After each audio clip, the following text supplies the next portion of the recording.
Olá pessoal, está começando mais um episódio do InVips Podcast, o espaço onde refletimos sobre os desafios e caminhos da segurança pública no Brasil. Sejam todas, todos e todos muito bem-vindos. Eu sou Luiz Fábio Paiva e convido você a me acompanhar nessa conversa. Hoje o tema do nosso podcast é Periferias e Redes Criminais. Nosso convidado é sociólogo com vasta experiência na área de sociologia urbana e do conflito, notabilizando-se por sua atuação em temas cruciais como violência, segurança pública e dinâmicas da vida na periferia. Sua formação inclui graduação em Ciências Sociais pela Universidade Estadual do Ceará, um mestrado pelo Programa de Pós-Graduação em Sociologia da Universidade Federal do Ceará e a conclusão do doutorado no prestigiado Programa de Pós-Graduação em Sociologia da Universidade de São Paulo. Atualmente é professor da Universidade Federal do Maranhão, a UFMA, onde leciona no curso de licenciatura interdisciplinar em Ciências Humanas, Sociologia, no campus de São Bernardo, e é um dos professores do programa de pós-graduação em Sociologia em Imperatriz, contribuindo ativamente para a pesquisa e formação avançada na região. Ele coordena o Laboratório de Pesquisas e Estudos sobre as Cidades e seus Conflitos, os Citadinos da UFMA. É pesquisador colaborador do Laboratório de Estudos da Violência, o LEV, e do Laboratório das Conflitualidades e Violência, o COVIL. Suas áreas de especialização abrangem as ciências sociais, com foco em cidades, mundo rural, violência, jovens, cultura, drogas, segurança pública, vítimas e o cotidiano, oferecendo uma análise abrangente das conflitualidades contemporâneas. Hoje o InVips Podcast tem a honra e a alegria de receber esse grande amigo e parceiro, o professor Clodomir Cordeiro Matos Júnior. Seja muito bem-vindo, professor Clodomir. Olá a todos, todas e todos. É um prazer estar nesse momento junto com o professor Luiz Fábio, contribuindo para a produção do podcast do InVips. Dizer que é um prazer poder travar essa conversa, com todos vocês e falar um pouco sobre a minha experiência e a minha trajetória acadêmica e profissional. Mais uma vez, professor, obrigado pelo convite. Nós que agradecemos. Como vocês já sabem, o InVips Podcast é uma iniciativa do Instituto Nacional de Ciência e Tecnologia, Violência, Poder e Segurança Pública, o InVips do CNPq, que reúne agora 15 grupos de pesquisa de universidades públicas brasileiras de referência na área dos estudos sobre violência, crime e segurança pública, com presença em 11 estados do Brasil. O grande objetivo do InVips é compreender como a violência e o crime impactam a sociedade brasileira, suas instituições e sua cultura. Para isso, o Instituto aposta na articulação entre pesquisa, ensino e extensão, promovendo o intercâmbio entre diferentes grupos e territórios. A ideia é construir uma ampla rede de pesquisadores e pesquisadoras capaz de produzir dados robustos, análises consistentes e ferramentas que fortaleçam tanto a ciência quanto as políticas públicas. O InVips busca contribuir diretamente para o desenvolvimento tecnológico, a formação de profissionais qualificados e a promoção de uma segurança pública comprometida com a justiça e os direitos humanos.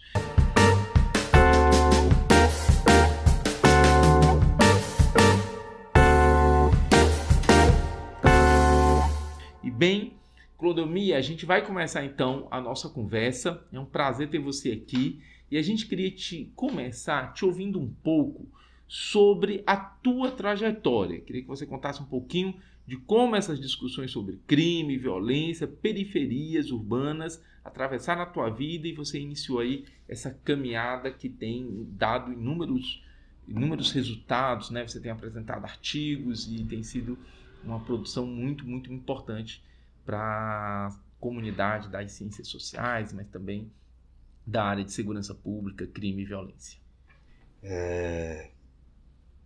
O meu contato, minha relação com periferias, com questões que envolvem as violências e o crime, ela parte inicialmente de uma experiência pessoal.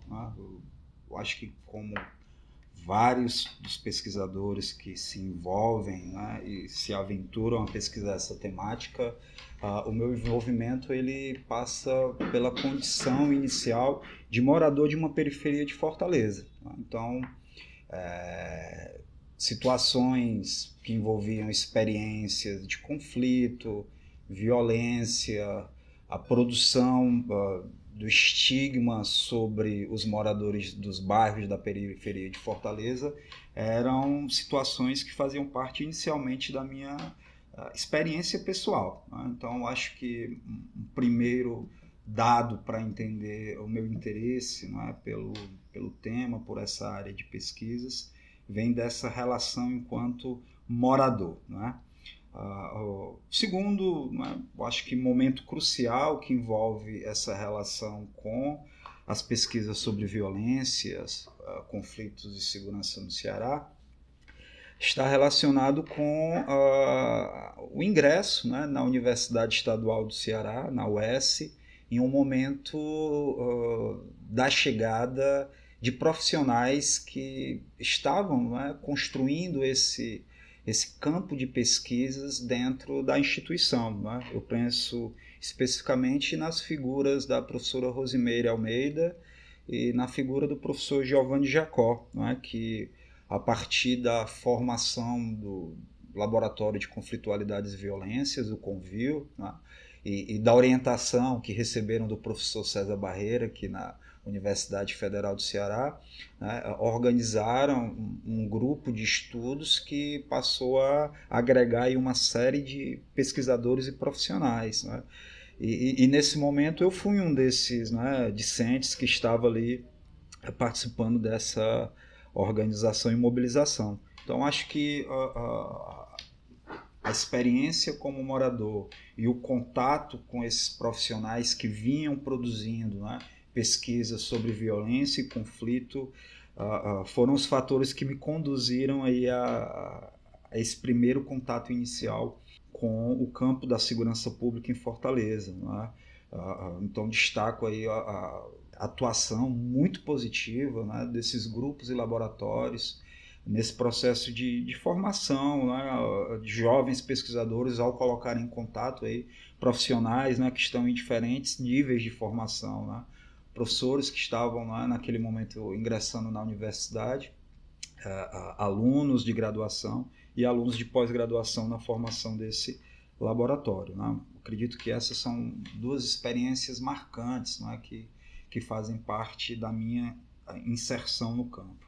Condição de morador, que passa a ser problematizada agora, não é, como pesquisador, e esse contato muito positivo na universidade com os laboratórios e os grupos de pesquisa, né, algo que eu continuo a valorizar, né, e reproduzir dentro dessa minha trajetória de atuação profissional. Acho que seria um pouco isso. Perfeito. E nessa tua caminhada, uma coisa que tem sido muito interessante de acompanhar assim é o teu cuidado no trabalho de campo, né? Você é um pesquisador que tem essa pegada do trabalho de campo, sempre estudando as periferias urbanas, sempre se aproximando muito dos fenômenos, né? Tentando entender esses fenômenos a partir de um trabalho de campo que está nas periferias, e agora você também tem coisas que já estão escritas sobre o interior do Maranhão, né? Tava vendo tuas publicações e já tem ali já tem um ensaio ali também de esse novo campo sendo aberto. Eu queria te ouvir também então um pouco sobre esse teu fazer, sobre essa tua experiência de pesquisador de campo, desse trabalho de campo, dos cuidados, né, que um trabalho de campo que pesquisa, que se dá nessa área exige. Então, eu queria te ouvir um pouquinho sobre isso também. Interessante porque eu acho que essa é uma das marcas, não é, da produção, da pesquisa que eu venho desenvolvendo ao longo aí desses trabalhos sobre Fortaleza. Não é? Inicialmente com a produção do trabalho monográfico, que versou sobre a experiência dos moradores, não é, de um bairro da periferia de Fortaleza, sobre as representações, né, e as experiências em torno do morar e do habitar, não é, em um bairro considerado violento, não é, e marcado, não é, por uma série de conflitos e experiências de violência ali em um momento em que nós passávamos por uma transição entre as experiências do baile funk, da juventude do baile funk, né, para as juventudes associadas às torcidas organizadas, né, e às quadrilhas aí de traficantes que naquele momento se organizavam, né, nos bairros. E eu acho que desde a produção desse trabalho inicial, passando pela produção da dissertação, né, que buscou entender as estratégias, né, cotidianas dos moradores para lidar com situações de violência, o trabalho de campo ele aparece como um procedimento essencial para entender, né, de um ponto de vista qualitativo, a experiência desses moradores, né? Então, trabalhando com jovens, né, com pais, mães, não é? que moravam ali ou que naquele momento habitavam o espaço dos bairros marcados pela violência, a pesquisa qualitativa ela trouxe uma série de dados muito interessantes para entender, não é, do ponto de vista das relações do cotidiano, como esses moradores lidavam, né, enfrentavam esse cotidiano violento. Então, eu acho que é nesse momento de produção de um trabalho monográfico, da produção do trabalho da dissertação, que a pesquisa de campo ela passa a ser observada e valorizada de uma maneira muito significativa no teu trabalho, né? É a partir daí que nós podemos entender, por exemplo, a experiência dos moradores locais nesse processo de construção de estratégias para enfrentar o estigma. É nesse momento que nós podemos entender, por exemplo, a construção das estratégias, não é? Das táticas cotidianas que esses moradores adotam para circular pelos espaços do bairro, né? Então, é nesse momento também que as juventudes emergem como atores, né, significativos para compreender o processo de consumo e circulação de mercadorias ilegais, né, dentro das periferias de Fortaleza. Então, eu acho que essa valorização do trabalho de campo ela surge muito a partir da produção desse trabalho da graduação e da dissertação, e ela vai se reproduzir nessa, né, volta, né, ao Ceará após a produção da tese de doutorado, né, a partir do contato aí com pesquisadores também que valorizam né, esse olhar qualitativo sobre as periferias de Fortaleza. Nós vamos juntos ou individualmente produzir uma série de trabalhos aí na forma de artigos sobre essa experiência qualitativa.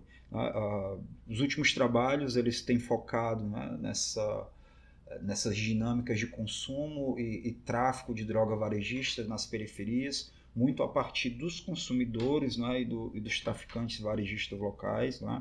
E essa inserção se dá a partir dos trabalhos aí monográficos e do trabalho monográfico e do trabalho de dissertação, que possibilitaram naquele momento, não é, uma imersão não apenas como morador desses espaços periféricos, mas como um pesquisador, né, que goza, né, da confiança desses sujeitos, né, e é capaz de circular e ter contato aí com uma série de situações que são importantes para entender, por exemplo, a violência para além, entender o bairro para além das experiências das violências que o caracterizam, né? Por exemplo, a partir das experiências de lazer, né, dos jovens que ganham forma agora nesses arranjos faccionais, né? Por exemplo, a produção cultural, né, que atravessa, para além da violência, esses espaços e essas periferias de Fortaleza. Com relação ao Maranhão, né, interessante a experiência, né, de se inserir, né, em um novo campo de pesquisas, em um novo locus de produção de pesquisas, porque isso nos instiga também a pensar novos caminhos para a produção do conhecimento, né? eu acho que esses 10 anos, né, que eu venho produzindo pesquisas no Maranhão, eles me mostraram possibilidades de pesquisa extremamente diferentes daquelas que vinham sendo produzidas no contexto aqui da capital cearense. Eu penso de maneira muito significativa na produção, né, de pesquisas sobre conflito no campo, né. Eu acho que esse foi um das grandes imersões, né, que eu fiz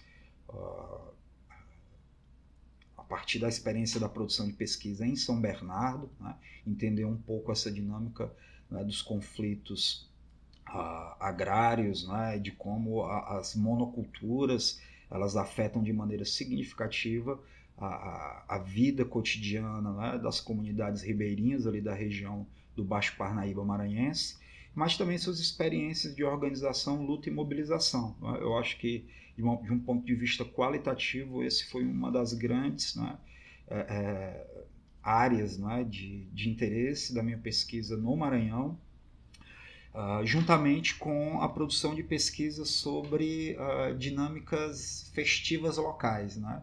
Eu acho que muito legal para dar, né, aquela assim também uma outra, né, perspectiva, né, Clodomir? Muito bom. E esse foi um desafio, né? Se mobilizar para produzir pesquisas sobre dinâmicas religiosas, né, dentro dessas experiências das pequenas cidades maranhenses, né? Cidade que eu trabalho, ela se chama São Bernardo, né?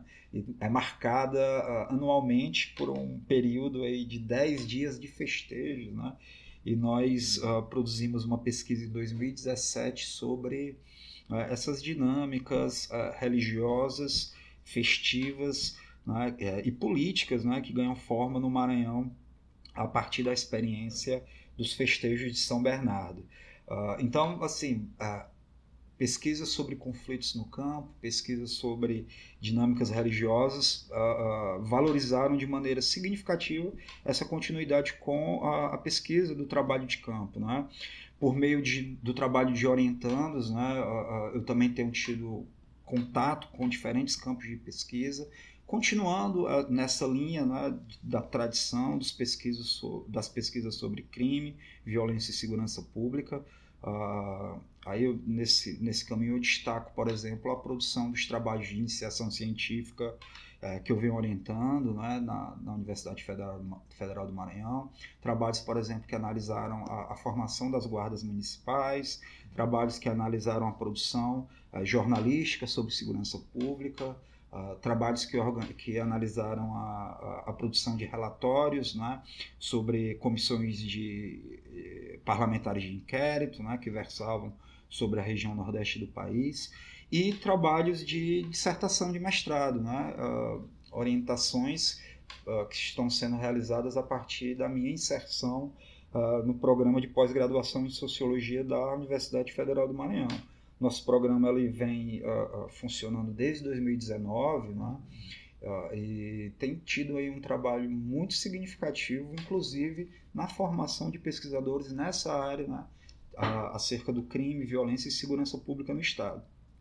Destaco aqui o trabalho sobre o sistema carcerário em Imperatriz, né?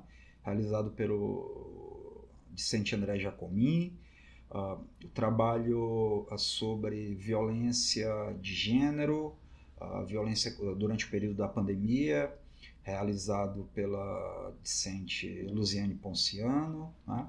Então, assim, dentro dessa experiência de orientação, né, os trabalhos sobre violência e segurança pública, eles têm, né, dado continuidade a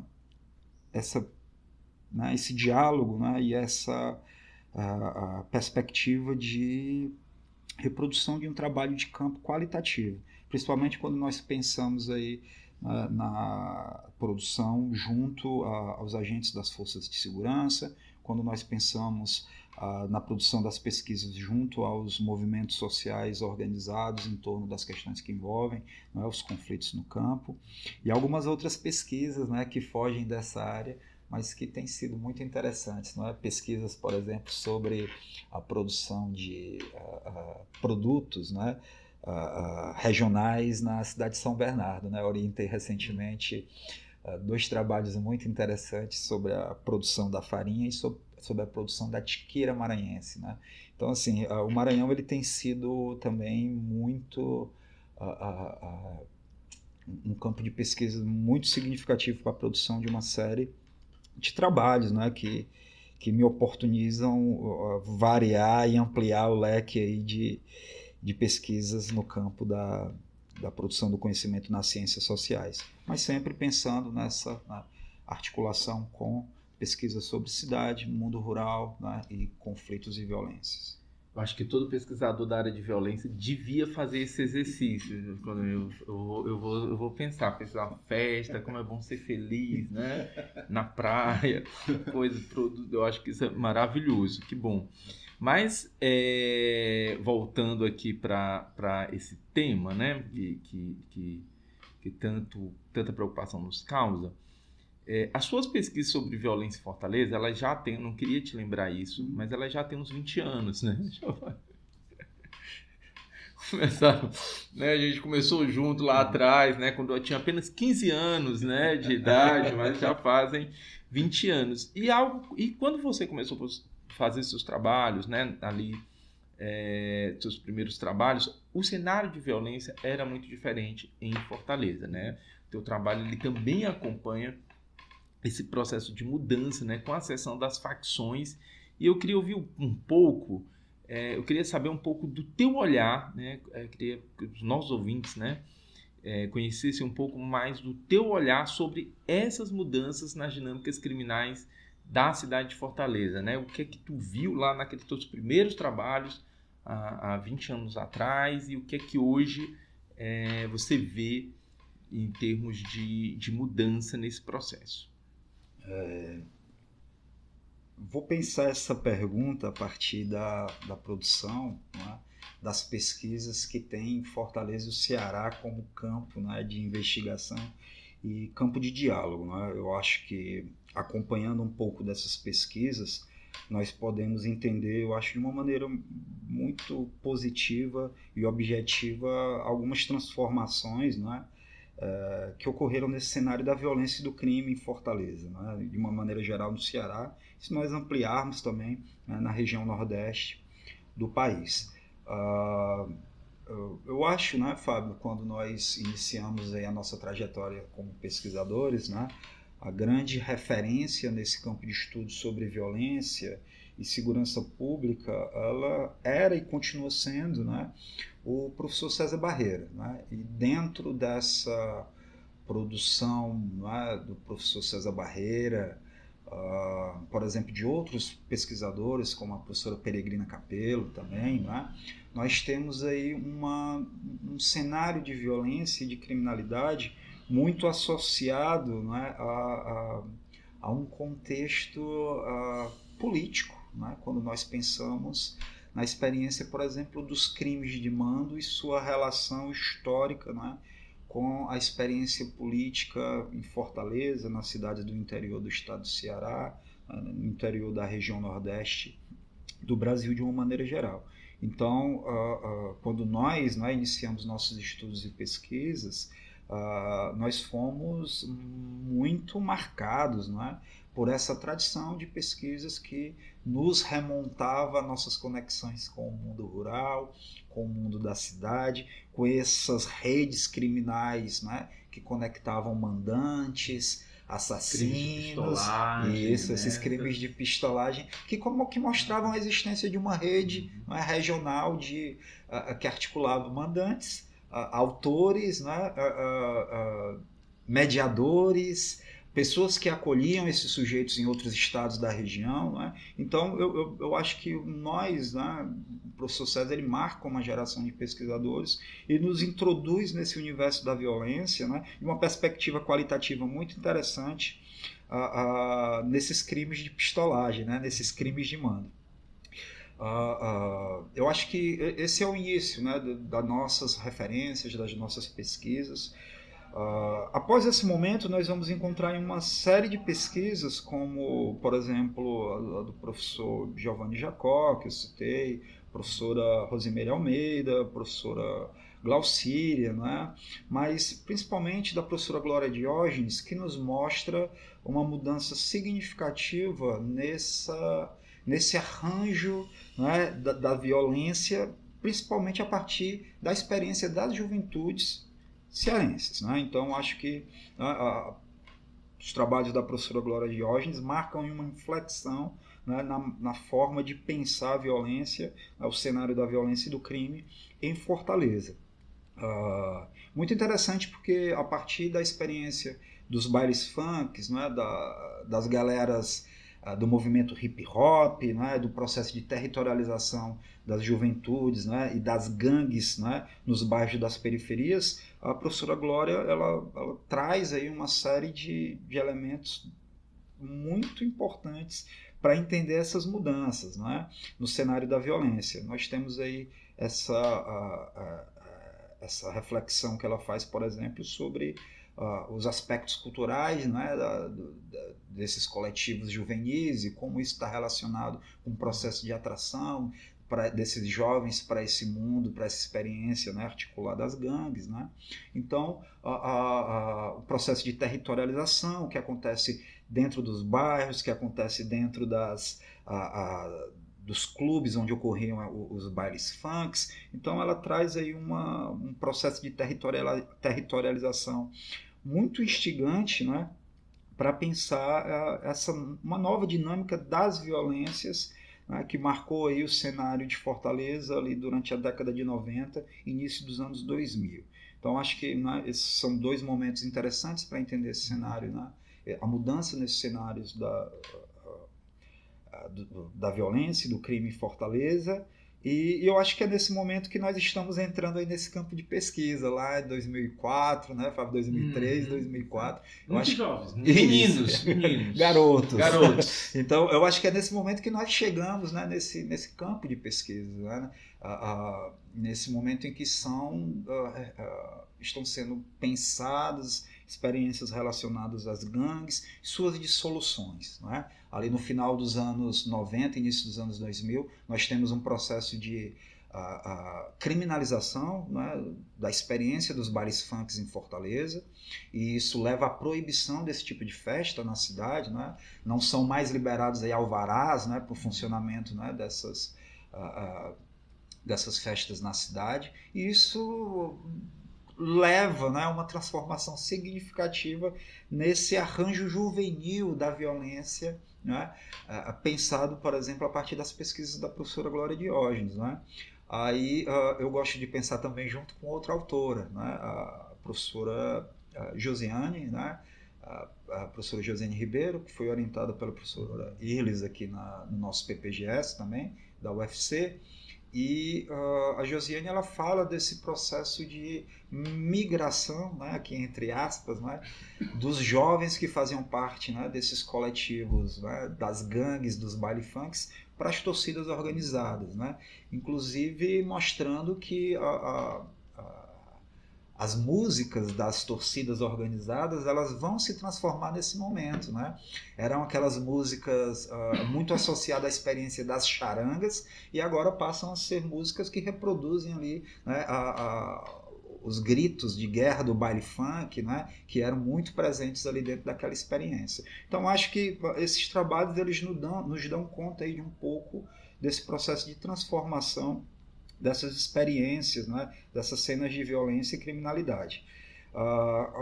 Agora, pensando um pouco na minha pesquisa, né, na minha produção, naquilo que eu venho pensando ao longo do tempo, ao longo desses pouco mais de 20 anos, né, eu acho que nós temos ali no momento que eu produzi a minha monografia, né, em 2004, e no momento que eu produzo a minha dissertação de mestrado em 2008, nós temos um momento aí, eu acredito que nós podemos considerar de transição, né? Eu acho que a periferia naquele momento, né, ela é marcada por um arrefecimento desses coletivos juvenis, dos bailes funks, né, ali a territorialização no bairro, um processo de penetração, né, das torcidas organizadas de uma maneira mais incisiva, a partir dessa desarticulação, né, das gangues de bairros, ao mesmo tempo que nós vemos aí a atuação, né, de quadrilhas de traficantes, né, pulverizadas nos diferentes espaços dos territórios, né, do próprio bairro. Né? Então ali nós temos, lógico, articulações, né, familiares, por exemplo, que marcam, né, determinada cena do tráfico de droga varejista em determinados espaços da cidade, mas, né, essas organizações elas aparecem, né, de uma maneira um pouco mais pulverizada e com um alcance um pouco mais limitado quando nós pensamos, por exemplo, na mudança para um arranjo faccional. Né? Eu acho que uma situação muito interessante, Fábio, para entender essas transformações, está associado a dois processos. Né? Eu vou pensar aqui inicialmente no processo de transformação do arranjo do tráfico varejista, né, das periferias de Fortaleza. Eu penso de uma maneira muito específica na mudança da oferta de produtos que historicamente caracterizavam, né, a oferta, né, varejista das drogas ilegais nas periferias. Se até a década de 90 nós temos aí a oferta, né, de uma maconha do tipo solto, de comprimidos, né, consumidos de maneira ilegal, e de solventes, né, que eram comprados ali de maneira legal nos depósitos de construção, né, dos nossos bairros, e demonstrando aí uma dinâmica, né, que não permitia um acúmulo significativo, né, de capitais econômicos, políticos e sociais, né, capitais simbólicos. A partir do final da década de 90, nós vamos ter uma transformação muito sensível nesse quadro das mercadorias que são ofertadas nas periferias de Fortaleza, né, pelo tráfico varejista de drogas. Né? Não estou dizendo que essas mercadorias não transitavam, né, nas periferias, na cidade de Fortaleza, né, em um período anterior, né? Mas a partir do final da década de 90 essas mercadorias passam a se tornar populares, né, nos espaços, nos territórios empobrecidos de Fortaleza.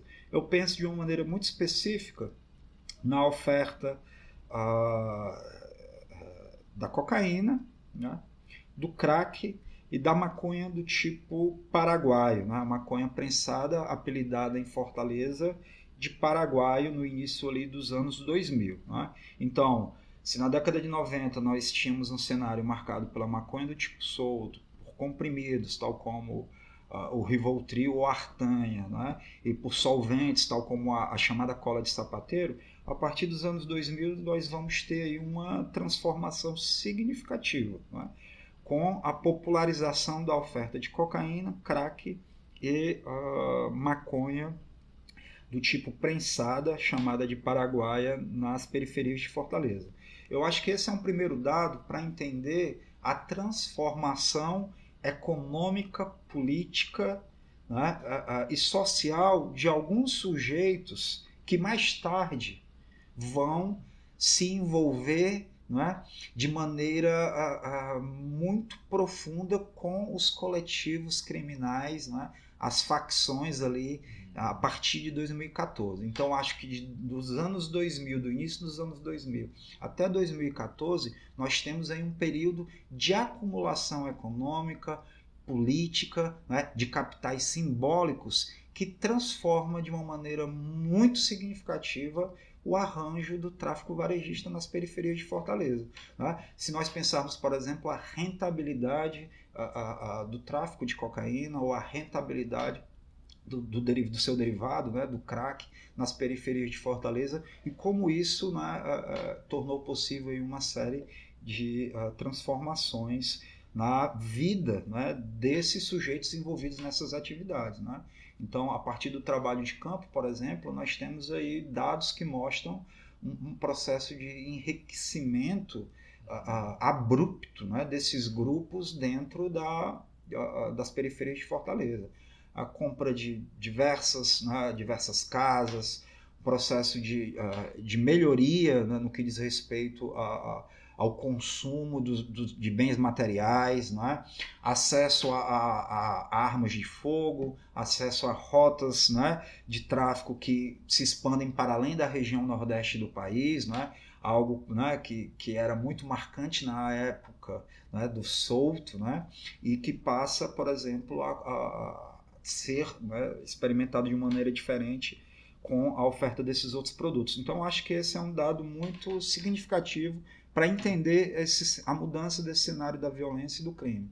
Esse processo de transformação de droga e do cenário, né, do tráfico varejista nas periferias. Isso que você disse, né, Clodomir? Da economia das drogas, né? Aquilo que ela passa a gerar e, obviamente, os rendimentos que ela passa a ter para esses agentes que fazem esse mercado funcionar. Eu acho que esse é um dado interessante porque no momento em que determinadas lideranças, né, são acionadas nesse processo de capilarização das facções ali em 2013 e 2014, são muitos desses sujeitos que são figuras proeminentes nos seus bairros, né, a partir desse tráfico varejista pulverizado, mas muito lucrativo em termos econômicos e políticos, né, que vão assumir, por exemplo, posições de liderança, vão ser convidados, né, ou coagidos convidados de uma maneira delicada. Mas você não pode... Convencidos, né, a fazer parte desses coletivos criminais, né? Então, acho que essa é uma primeira inflexão, né?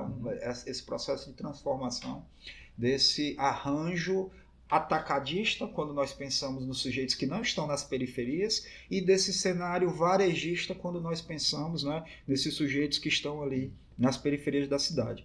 Aí outra, né, transformação, essa um pouco de um caráter mais estrutural, diz respeito, Fábio, à construção, né, de equipamentos, né, que tornaram possível uma maior circulação de pessoas e mercadorias no Ceará, né? Eu penso especificamente ali no início dos anos 2000 na construção, né, de 3 equipamentos significativos para o escoamento, né, dessas pessoas e das nossas mercadorias, né, legais e ilegais.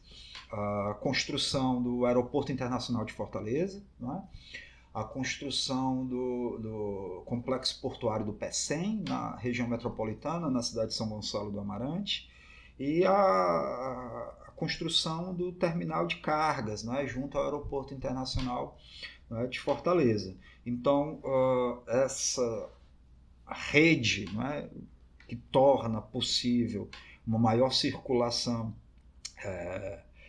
de pessoas e mercadorias, ela também vai, né, ter um papel decisivo, né, a partir da nossa localização geográfica privilegiada, né, para o escoamento de mercadorias, para a atuação, né, e a transformação do cenário da violência e do crime, né? É muito interessante, dialogando, né, com essas pesquisas recentes que vêm sendo produzidas aqui no Ceará, né, Fábio, pensar um pouco naquilo que o Arthur vinha chamando aí, do Arthur Pires, dessa rede de interdependências, né? Então, se nós pensamos aí, por exemplo, na melhoria da malha, né, de circulação de transportes rodoviários, nós podemos pensar também nesse processo de circulação dessas mercadorias legais e ilegais. Então, acho que esses 2 processos, né, eles contribuem de uma perspectiva um pouco mais estrutural, a construção desses equipamentos e dessas infraestruturas, e de uma perspectiva um pouco mais qualitativa e capilarizada, pensar as mudanças nesse cenário da violência.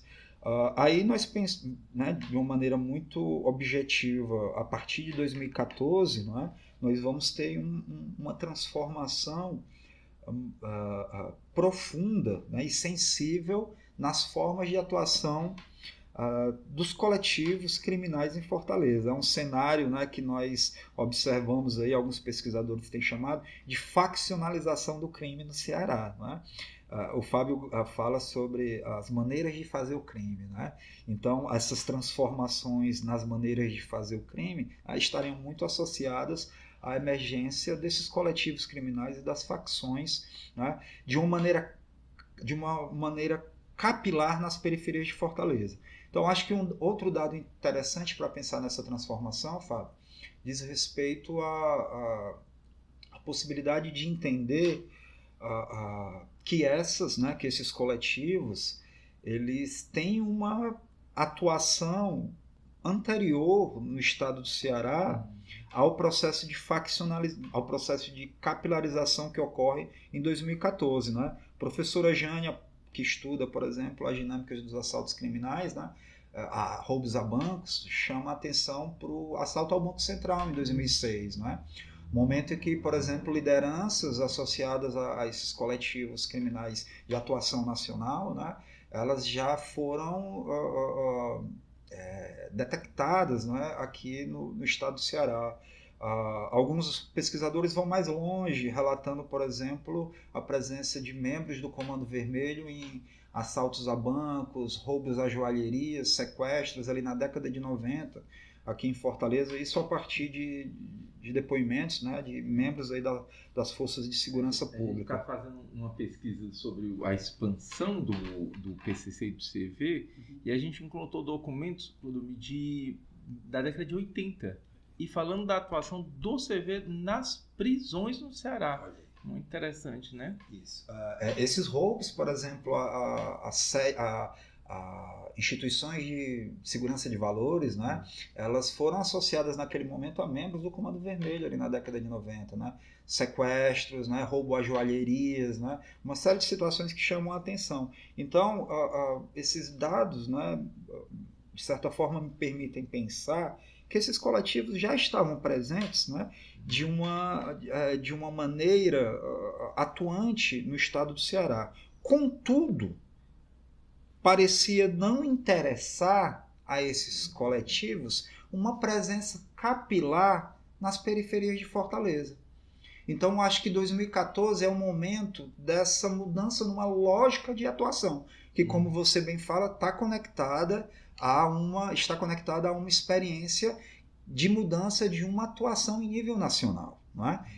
É um processo de expansão que está acontecendo ali em 2013 e 2014, desses dois principais coletivos, né, do Rio de Janeiro e de São Paulo, que vão reverberar no Ceará, no nosso caso específico, mas na região Nordeste, Norte, de uma maneira muito significativa, e mostram que a partir daquele momento é colocado em prática uma lógica de atuação diferente. Então não é mais essa lógica que, de certa forma, emerge a partir de ações pontuais ou ocorre, né, nas sombras, mas uma atuação que passa a tornar necessário o recrutamento desses jovens nas periferias das cidades. E o trabalho numa outra escala, né, do que tinha ali a quadrilha como a sua dinâmica, né? Aí eu acho que é a partir daí que nós vamos pensar uma série de transformações, né, Fábio?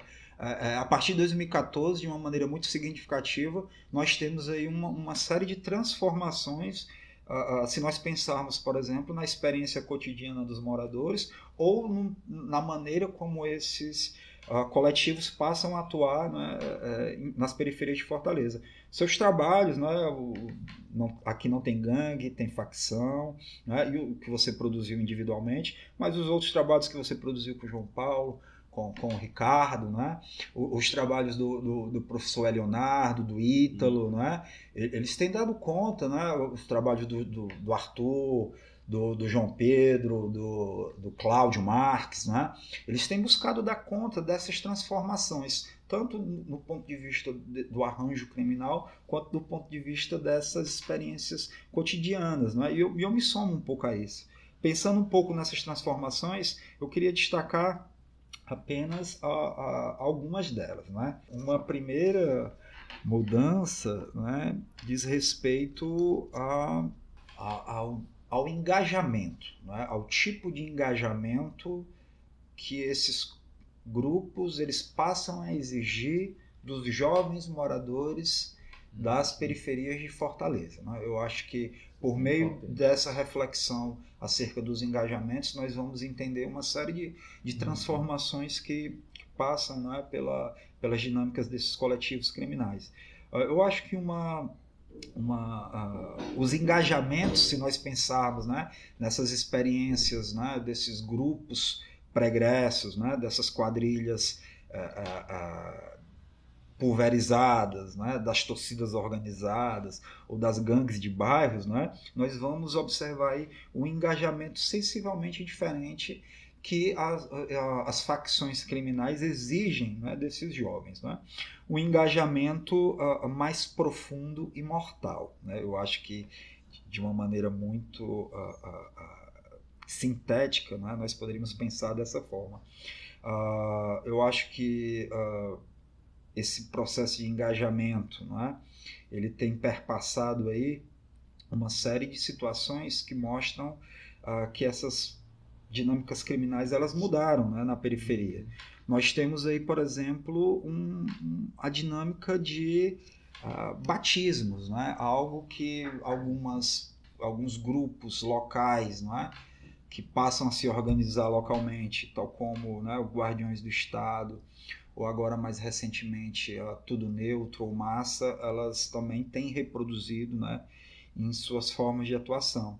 Então acho que essa experiência, por exemplo, desse rito, né, de iniciação, ela torna, né, esse engajamento desses jovens, né, de uma certa forma mais profundo e mais complexo de ser desfeito. Né? Eu acho que o próprio termo batismo, né, já mostra assim, dá um peso muito forte a essa experiência. Né? Eu acho então que essa é uma das marcas, não é, dessa experiência. Né? Inclusive, quando nós pensamos na dinâmica de algum desses coletivos, não é, locais, tal como a GDE, a experiência de batismo, né, de jovens menores de idade, algo que não acontece em outros coletivos criminais de alcance nacional ou que atuam, né, aqui em Fortaleza ou no estado do Ceará de uma maneira geral. Então, por exemplo, para esses jovens, né, aí, início das suas carreiras criminais, as facções também encontram um lugar, não é, para esses sujeitos dentro desses grupos. Então, acho que uma mudança significativa diz respeito a esses batismos. Não é? E como esses batismos eles estão articulados à ideia de um pertencimento, não é, que sustenta esses engajamentos mais profundos. Não é? A esses sujeitos são oferecidos postos de trabalho dentro de uma lógica de organização que articula toda uma divisão do trabalho que não era observada, né, de uma maneira muito presente nas periferias de Fortaleza. Não estou dizendo que não existia uma divisão de trabalho dentro, né, da dinâmica do tráfico varejista, mas essas facções, esses coletivos, né, eles trazem uma certa sofisticação, né, nesse processo, né, de gestão de pessoas. Isso. Fábio, além dessa sofisticação, uma administração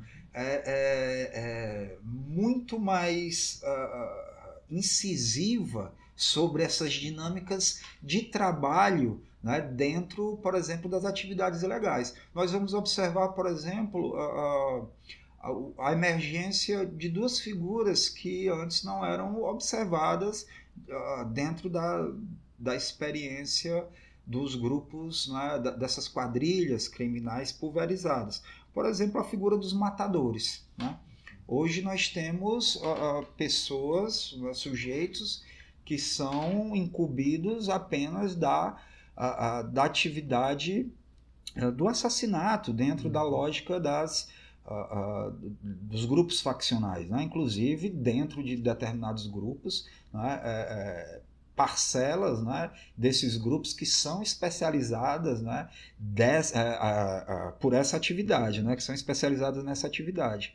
Nós temos, por exemplo, a figura do guriteiro, né, que seria hoje, né, algo como o olheiro profissional, né, que é incumbido dentro de determinado, né, território do tráfico da cidade, de prestar assistência, de vigilância presencial e virtual aos sujeitos que estão ali na atividade, né, direta do tráfico varejista de drogas, né? Então, assim, esse processo de uma profissionalização, né, dessas atividades criminais, né, dentro dessa empresa capitalista, né, é muito interessante pensar o tráfico de drogas, né, historicamente, né, falando, articulado essa ideia da empresa capitalista. Né? Se nós vamos atrás na história, nós temos aí uma série de situações relacionadas, por exemplo, à guerra do ópio, né?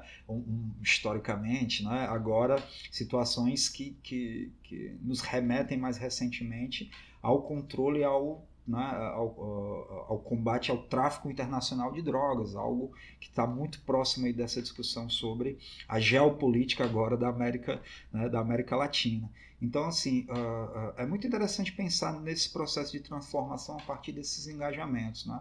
São engajamentos que dizem respeito a essas relações de trabalho, são engajamentos que dizem respeito a filiações profundas e mortais, né? São engajamentos que dizem respeito às possibilidades das expressões culturais desses jovens nas periferias, né? Quando nós pensamos, por exemplo, hoje na proibição de que determinados jovens têm, né, envolvidos ou não em facções, de ostentar determinada peça de roupa, determinado corte de cabelo, né, determinado... marca também, agora várias marcas que passam a ser de uso exclusivo, né, de um determinado grupo. Palavras, né? Nosso vocabulário ele tem sido questionado também dentro dessas experiências periféricas. Por exemplo, você não chega, né, a partir desses relatos dos interlocutores, você não chega em uma bocada, né, para um traficante varejista de drogas de um local comandado por uma facção associada ao Comando Vermelho e pede 3 balas. Né? Você pede 2 mais 1. Você é ensinado inicialmente, né, pedagogicamente, a falar daquela maneira. Em um segundo momento, você pode sofrer retaliações se, né, insistir em reproduzir, né, esse vocabulário que passa a ser, essas palavras tabus, né, que passam a ser construídas dentro de determinados territórios da cidade. Então nós temos essa experiência estética, né, das roupas, né, das cores dos cabelos platinados ou vermelhos, né, dos gestos manuais que são possíveis ou não dentro das nossas produções aí, né, fotográficas, né? Você não pode hoje mais ostentar determinados símbolos manuais, pensando aí em uma possível associação a determinadas facções. Então, assim, eu acho que esses engajamentos desses jovens, eles são foram muito transformados, né, e tensionados por essa transformação desse cenário da violência e do crime. No que diz respeito às dinâmicas criminais, Fábio, né, por exemplo, de um ponto de vista dos traficantes varejistas, é muito interessante, por exemplo, entender o lado positivo e o negativo daquilo que eles dizem sobre a atuação desses coletivos, né, sobre essas vinculações. Algo positivo, por exemplo, diz respeito ao acesso a drogas que antes não eram possíveis dentro de uma experiência mais isolada e menos articulada. Então, por exemplo, você tem a circulação hoje de mercadorias que não circulavam nas periferias de Fortaleza. Por exemplo, o skunk, né? O LSD, né? Ácido lisérgico, MDMA, né? Então você já tem a circulação dessas mercadorias, né?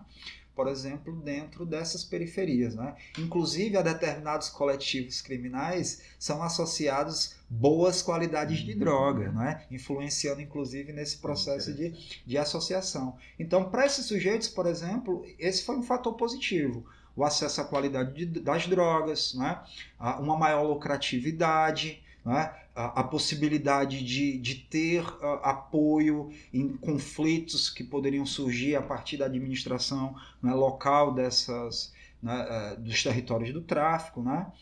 Contudo, outras questões também aparecem como extremamente negativas, né? Por exemplo, um maior controle, né, da hierarquia desses coletivos quando nós pensamos na autonomia desses sujeitos. Então, uma das grandes queixas dos interlocutores dizia respeito à perda de autonomia, por exemplo, dentro dos seus territórios. Olha, hoje, para realizar determinada punição, né? Algo que aparece de uma maneira muito incisiva também dentro dessas dinâmicas criminais, né? Eu lembro muito do trabalho do Arthur, né? Que foi recente, né? O Arthur chamou isso de uma ortodoxia, né? Um maior controle, né? Um controle mais incisivo, né? Dentro dessa experiência do controle incisivo das dinâmicas que passam, né? por assassinatos, expulsões, né? Ou agressões físicas, né? Nós temos aí uma das grandes queixas, né, desses sujeitos no que diz respeito à articulação com esses coletivos criminais maiores. Então, acho que existem essas, né, percepções de um ponto de vista qualitativo e existem percepções sobre a atuação desses coletivos que são observadas, por exemplo, quando nós pensamos no seu papel mais amplo no contexto da cidade. Por exemplo, a recorrência de chacinas, né, na cidade de Fortaleza. Seu trabalho mostra isso, o trabalho que você produziu junto com o João Paulo, com o Ricardo, né, o trabalho da Ana Letícia, né, eles falam sobre essas experiências de chacinas na cidade, né, de Fortaleza, na região metropolitana e nas cidades do interior do Ceará, né? A atuação, o ataque a prédios públicos, né? Como, por exemplo, em determinado momento desses últimos 10 anos, o ataque a prédios públicos ele foi mobilizado como uma estratégia, né, de interpelar o poder público, principalmente nessa articulação entre o dentro e fora das prisões cearenses, né?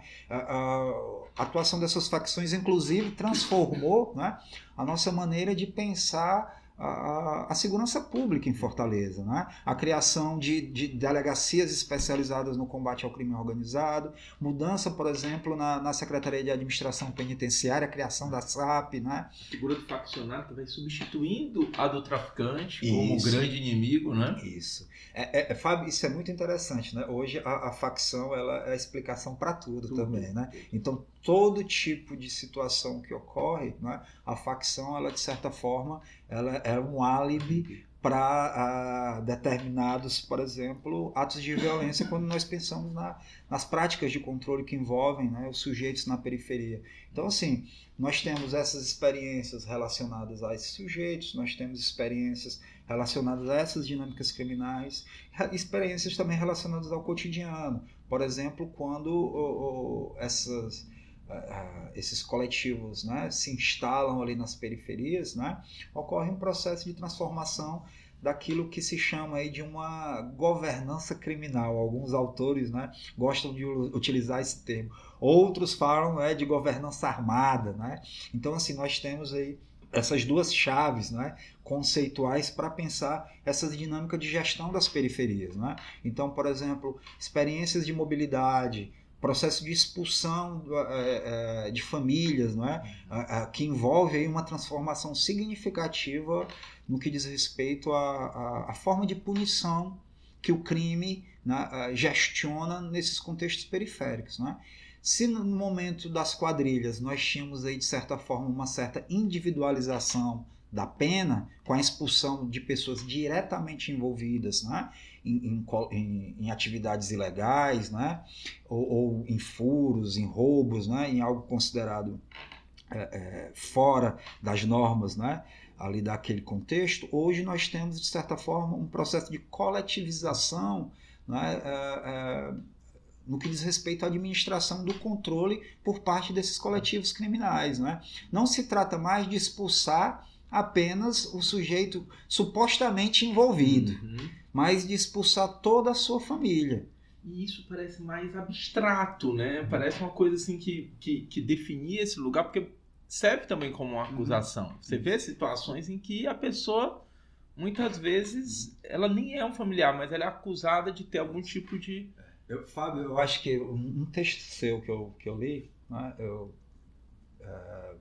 fala sobre uma certa quebra numa ética do que se esperava, né, do controle, né, desses coletivos, desses sujeitos envolvidos no crime nas periferias. Olha, o que se esperava era a punição daquele sujeito diretamente envolvido. A família, muitas vezes, era considerada tão vítima quanto, né, outros sujeitos que, por exemplo, passaram por alguma experiência com essa pessoa que era expulsa. Hoje nós temos aí um processo de coletivização. E isso, Fábio, é interessante porque envolve toda uma dinâmica também de atuação desses coletivos. Por exemplo, se nós pensarmos na dinâmica das expulsões, geralmente não está sendo colocado em pauta o significado dessas expulsões para a dinâmica desses coletivos nas periferias de Fortaleza. Então, a que serve essas expulsões nas periferias de Fortaleza? Eu acho que um primeiro dado, né, é que essas expulsões elas podem evitar futuras retaliações. Olha, ao invés de expulsar somente o sujeito, eu vou expulsar toda a sua família, porque pode ser que alguém da família desse sujeito tente, em determinado momento, não agora, mas de repente no futuro próximo, né, se vingar, né, dessa situação. Outra situação, e eu acho que isso não aparece tanto, né, quando essa situação da vingança é bem em destaque, por exemplo, essas expulsões servem a um processo de acolhimento que é realizado dentro desses arranjos faccionais. Ao mesmo tempo que ocorrem expulsões em um determinado território, essas casas vazias, elas acolhem sujeitos expulsos de outros territórios, fortalecendo esses coletivos criminais dentro dos seus próprios espaços de atuação. Então, nós temos, por exemplo, situações em que membros do Comando Vermelho, do bairro, né, de um dos bairros no qual eu realizo minhas pesquisas, foram expulsos e acolhidos em outro. E membros que foram expulsos desse bairro que acolheu foram acolhidos nesse que expulsou. Então, assim, houve essa mobilidade. Então, essa lógica das expulsões, ela atende também a esse processo de acolhimento desses sujeitos que fortalece a sua atuação em nível local, né? Outro lugar, né, dessas expulsões, dessas casas, né, dessas residências, desses apartamentos, algo que afeta de sobremaneira, né, conjuntos habitacionais, né, nas periferias da cidade, diz respeito a um processo de especulação imobiliária. Interessante isso. Que tem sido bastante explorado, né, como atividade econômica. Um parêntese, Fábio. As facções hoje também atuam fazendo grilagem de terra. Por exemplo, nas franjas da região do Rio Cocó, do Parque do Cocó. Então, ocorre um processo de aterramento, construção de casas, né, dentro dessa... Algo que, por exemplo, nós encontramos, né, no Rio de Janeiro, ali, mas algo que já está acontecendo aqui. Então, essas casas elas também servem a um processo de acumulação econômica e especulação dentro do próprio território, né? Então, existem relatos, por exemplo, que a liderança de um dos territórios onde nós realizamos pesquisa, ela tem mais de 40 casas. 40 casas dentro do espaço muito restrito, né? Então, assim, evitar vinganças, especulação imobiliária, acolhimento, né? E, por exemplo, dentro da lógica do crime, essas casas também podem servir como casas-bombas, né? Para o armazenamento de drogas, né? Para o exercício ali das atividades ilegais do tráfico, né? Então, nós temos aí uma série de situações que mostram, né, que essas dinâmicas elas estão conectadas a, né, a um processo bem ampliado de atuação desses coletivos criminais. Algo que, né, pode ser pensado aí para um momento aí posterior de de diálogo e de discussões. Eu estou me alongando, viu, Fábio? E nada, não, espetacular, estamos com 1 hora já de programa, mas antes eu quero fazer...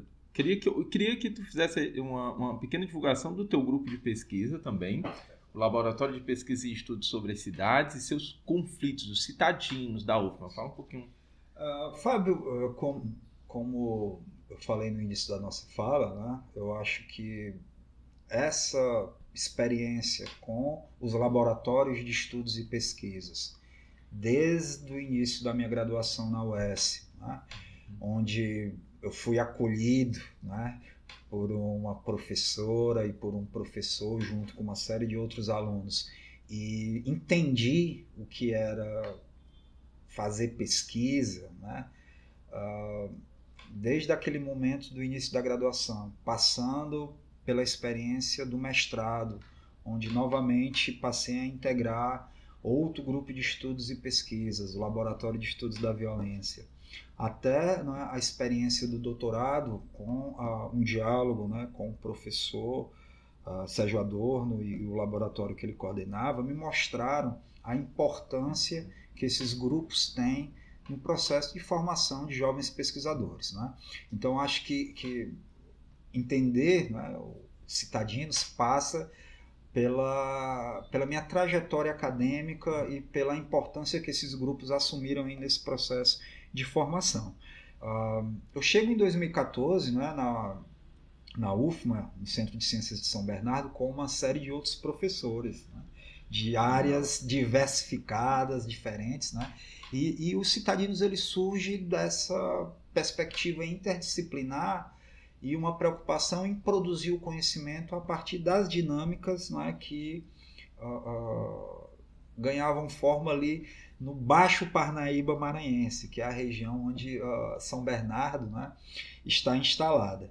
E em 2014 nós nos organizamos, eu, uma professora da História, um professor da Sociologia, né, e uma professora das Artes, né, e fundamos os Citadinos, uma perspectiva muito interdisciplinar de produção do conhecimento, né. Um processo, nós iniciamos aí, né, produzindo pesquisas sobre, né, os festejos, pesquisas sobre desenvolvendo projetos de extensão, né? Eu acho que esse é outro papel muito positivo do grupo, né? A produção de projetos de extensão, né?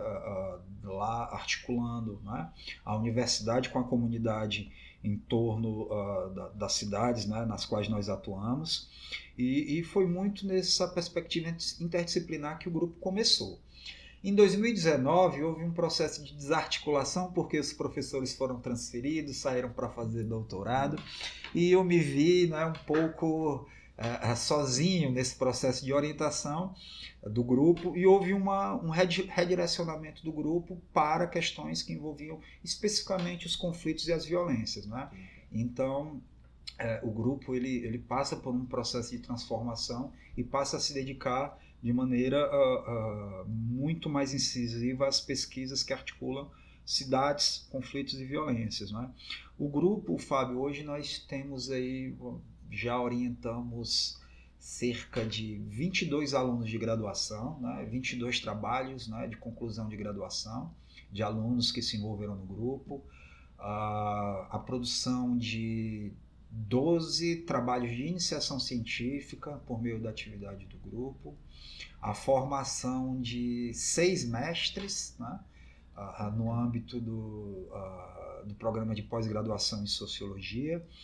E eu acho que a atuação do grupo ela tem sido muito positiva no sentido de acolher pesquisadores, né, que se inquietam com as dinâmicas que envolvem violências, crimes, segurança pública, mas de uma maneira muito específica nas pequenas cidades e médias cidades do Maranhão, né?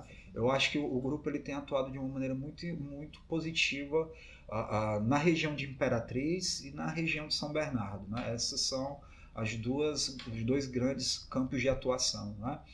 Em Imperatriz, nós temos a produção desses trabalhos sobre instituições carcerárias, nós temos os trabalhos sobre violência contra a mulher, trabalhos sobre conflitos envolvendo prestadores de serviços, né? Principalmente motoristas de aplicativos, né? Esse processo de chegada desses sujeitos, né, nas cidades. Nós temos aí um processo de pesquisa também com jovens internos no sistema socioeducativo Imperatriz. Então, nesse campo de Imperatriz, as pesquisas estão sendo produzidas muito conectadas a essas experiências de orientação. Em São Bernardo, de uma maneira muito específica, nós tivemos a produção de pesquisas sobre guardas municipais, né? Conflitos no campo, pensando o avanço da monocultura da soja e do eucalipto na região e o conflito pela água, né? Uma dissertação de mestrado que fala sobre conflito sobre a água, né? A partir da experiência ali do Rio Parnaíba, né? Que faz parte de uma bacia hidrográfica, né? Federal, já que articula aí, né, mais de um estado, e experiências de fornecimento de alimentos para instituições penitenciárias, né? Também lá na região de São Bernardo, violência contra a mulher, medo medo e trabalho a partir da experiência dos mototaxistas, né, da cidade, como se produz essa relação entre trabalhadores, né, violência e crime na cidade. Então tem sido uma experiência muito positiva, Fábio, nesse processo de formação. Hoje eu tenho a satisfação de ter, né, alunos que passaram na iniciação científica que estão concluindo seus doutorados aí, não é? Então eu vejo isso como uma trajetória muito positiva de formação, né, desses sujeitos, né, desses jovens pesquisadores. Uma orientanda que conclui o trabalho agora no doutorado em Ciências Sociais na Federal do Rio Grande do Norte, né, foi minha aluna de iniciação científica, e uma doutoranda que está na Universidade Estadual do Rio de Janeiro, né, também desenvolvendo sua pesquisa de doutorado sobre dinâmicas urbanas e conflitos a partir dos motoristas de aplicativos. Então, assim, eu vejo que o laboratório tem contribuído, e eu acho que esse é um movimento salutar, Fábio, quando assim, você começa a pensar em um laboratório, parece que isso é, de certa forma, contagiante, né? Eu lembro que quando eu cheguei eu cheguei em 2014, só existia um grupo de estudos no curso, né, ao qual eu sou vinculado. Hoje, 10 anos depois, nós temos 9 grupos de estudos e pesquisas. Então, assim, é muito bom ver como os grupos de estudos e pesquisas, os laboratórios, né? E eu acho que essa é uma função... Irradiando, né? Irradiando essa... Isso. Contagiando. Eu ainda sou vinculado, né, ao LEV e ao Covil, porque eu acredito muito nesse papel formador das jovens gerações de pesquisadores para além da sala de aula, né? Eu acho que é dentro desses grupos que nós aprendemos muito, nós amadurecemos enquanto leitores, enquanto debatedores, enquanto acadêmicos, né? Mas, sobretudo, enquanto pessoas, né? Enquanto pesquisadores, principalmente se nós pensamos aí nesse processo que é tão valorizado aqui no LEV, que é a produção das pesquisas qualitativas, né? As pesquisas que necessitam aí dessa disponibilidade do pesquisador em ir a campo, em se aventurar, né? E em entender essas condições sociais que permitem produzir pesquisa e conhecimento científico, né? Perfeito, meu amigo. Agora, para concluir, né, o nosso podcast, não poderíamos deixar de fazer a pergunta de R$1 milhão, né? Se hoje, Clodomir, você pudesse pensar uma ação para a construção, para a solução, para a promoção de uma cidade mais segura, boa e justa, sobretudo para as pessoas da periferia, o que é que você proporia como digamos assim, um processo para melhorar a vida e talvez caminhar para uma solução desses problemas vividos hoje no campo da segurança pública? Essa é a pergunta de 1 milhão mesmo, viu, Fábio? Fábio, eu imagino que a solução para esse problema muito complexo, né, ela parte de uma ação aí multi-institucional, né, interinstitucional. Eu penso de maneira específica no desafio que nós temos, né, frente à oferta de projetos para esses jovens moradores das periferias, né? Eu acho que um início de uma resposta para essa tua pergunta passa pela compreensão de que tipo de oportunidades, que tipo de caminhos, né, nós, enquanto sociedade, enquanto governo, enquanto população, né, estamos oferecendo a esses jovens, né? Eu acho que esse é o início, né, de uma resposta para a tua pergunta, né? Entender esse projeto e esses caminhos que nós estamos oferecendo. Eu acho que nós estamos falhando, né, em oferecer projetos que atraiam esses jovens, né, para o mundo, né, que nós consideramos, né, digno, justo e igualitário.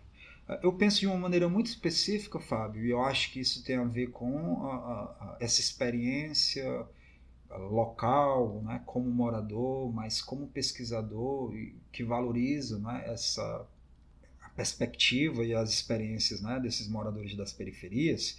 Eu penso de uma maneira muito específica na oferta, não é, de equipamentos, não é, infraestrutura capaz de tornar determinadas atividades atrativas para esses sujeitos. E eu acho que isso não se faria de uma maneira vertical, no sentido de impor, não é, determinadas práticas esportivas ou culturais para esses jovens. Mas eu acho que isso, para funcionar, deveria partir de uma perspectiva ascendente, né? No sentido de primeiro entender quais, né, os anseios, os desejos desses jovens em termos de formação, em termos de experiência cultural, em termos de futuro profissional, para a partir daí, né, isso pensando agora em termos de organização, em termos de gestão pública, né, poder ofertar equipamentos que sejam atrativos para esses jovens, né? Então, quais seriam as práticas esportivas, quais seriam as dinâmicas culturais, né? Quais seriam as perspectivas, né? Os anseios profissionais que esses jovens têm, né? Para que fosse possível a atração desses, né, jovens para essas experiências. Se por um lado a ideia seria trabalhar com os jovens, né, outro caminho, né, muito positivo nesse processo de enfrentamento diria respeito a um trabalho articulado com as famílias, né? Se por um lado os jovens são decisivos quando nós pensamos aí num envolvimento direto, né, nessas atividades ilegais, né, nessas atividades criminais nas periferias, seja como autores ou como vítimas, né, da violência e do crime. Por outro lado, eu acho que as famílias, né, elas têm um papel decisivo nesse processo de enfrentamento, né, a violência e ao crime nas periferias, né? Então, se por um lado é pensado o anseio, né, e a formação, as dinâmicas culturais para esse público das juventudes, eu acho que por outro lado tem que ser pensado também essas dinâmicas de formação, essas dinâmicas de engajamentos culturais, essas dinâmicas, né, de engajamentos locais a partir da experiência dos familiares, né, desses jovens. Aí nós temos, de uma maneira muito significativa nas periferias, a experiência de mães, né, chefes de famílias que muitas vezes, né, têm aí múltiplas tarefas fora das suas residências e dentro dos seus ambientes domésticos, né?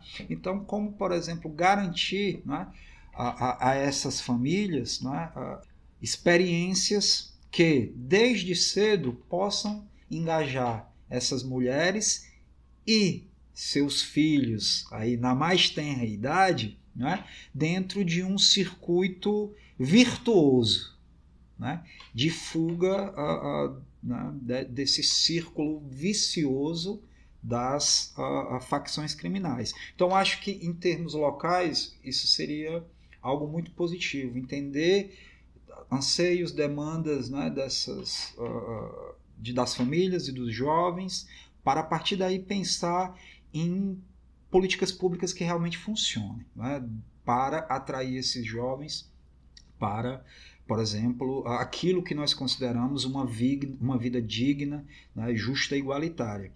Em termos do planejamento público, né, para além dessas políticas culturais, educacionais, né, profissionalizantes para esses, né, diferentes públicos, eu acho que nós nós necessitamos, né, de uma política pública federal, né, capaz de atuar frente, por exemplo, às fronteiras nacionais no que diz respeito à circulação de armas e drogas, né, que ganham notoriedade apenas nas periferias, né, das nossas cidades. Então, acho que uma política pública, né, de segurança integrada, capaz de articular municípios, estados e federação, ela poderia contribuir muito para o refreamento, né, para o controle dessa circulação de mercadorias ilegais, né, principalmente armas e drogas, nesses contextos periféricos, né, e isso, né, diminuindo aí de maneira significativa o capital econômico, político e social dessas facções que atuam nas periferias. Mas eu acho que é muito difícil, Fábio, pensar, né, de uma forma articulada em todas essas questões, mas eu acredito que seria a partir dessa oferta, né, de projetos alternativos a esses jovens, né? Eu acho que nós estamos falhando em promover, em produzir projetos capazes de atrair, capazes de engajar esses jovens, né, dentro de experiências positivas que sejam capazes de enfrentar esses contextos de violência e crime nas periferias. Bem, gente, e assim chegamos ao fim de mais um Invips Podcast. Hoje conversamos com o professor Clodomir Mato Júnior sobre violência, crime e periferias urbanas. Obrigado, professor Clodomir, pela sua participação. Obrigado, Luiz Fábio. Obrigado, Bianca. Obrigado a todos que fazem o LEV, esse importante laboratório de estudos e pesquisas, né, pioneiro na nossa região, formador de inúmeros profissionais, né, em diferentes níveis de formação. Agradeço mais uma vez o convite do Fábio, professor Luiz Fábio. Vida longa ao LEV, vida longa ao Invips também, professor. Parabéns pelo trabalho, parabéns pela seriedade das pesquisas e produção do LEV. Obrigado, meu amigo. Antes de fechar, vale um agradecimento mais que especial. O Invips Podcast só acontece graças ao trabalho cuidadoso de produção e edição da Bianca Lima. Gratidão, Bianca, por todo o cuidado e dedicação. E se você curtiu esse episódio, compartilha com amigos, amigas e com quem mais possa interessar por essas discussões. Aproveita também para seguir a gente nas redes sociais, assim você fica por dentro das novidades e nos ajuda a seguir fortalecendo esse espaço de diálogo. Obrigado pela sua escuta e companhia. A gente se encontra no próximo episódio com mais reflexões sobre os fenômenos do crime, da violência e da segurança pública. Temas que dizem respeito a todos nós. Até lá!